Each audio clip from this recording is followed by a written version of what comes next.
Magandang araw mga kabakyar. Magluluto tayo ngayon ng mabilisang ulam ng mga bata na papasok sa eskwela. Ayan. Yan yung mga gagamitin natin. Kamatis, sibuyas, hiniwa-hiwang patatas, bawang, mantika, tsaka yung ating karne norte at tsaka asin.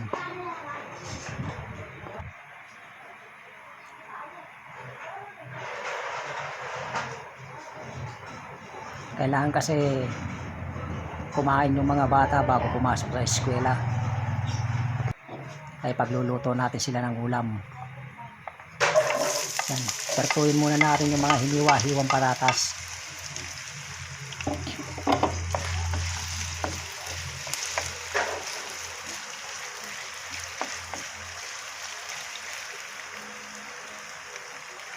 Para lumambot siya.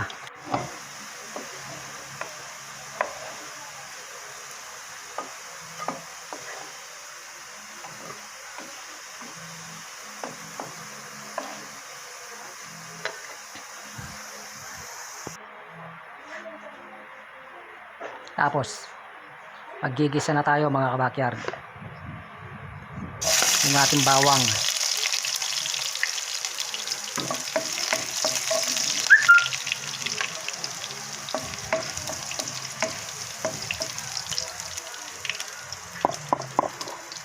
tapos sibuyas,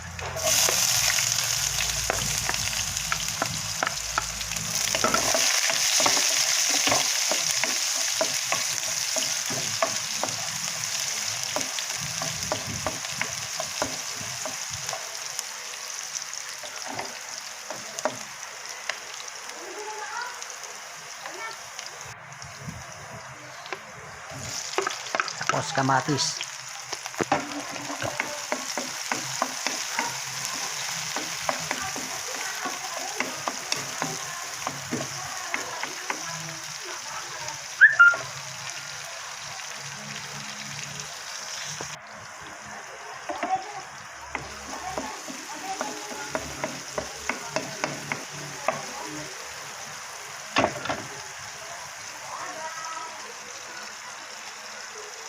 yan. Ilalagay na natin yung ating karne norte, corn beef. Tinanggalan ko lang ng label, kahit na anong corn beef na nakalata naman pwede.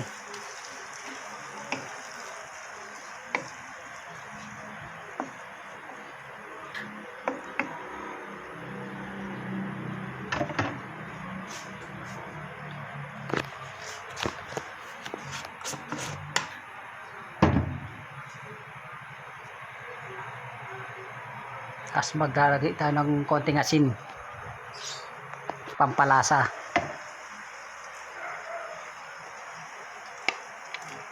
Yan mga kabakyard, ilalagay na natin yung pinreto nating patatas. Tapos konting tubig.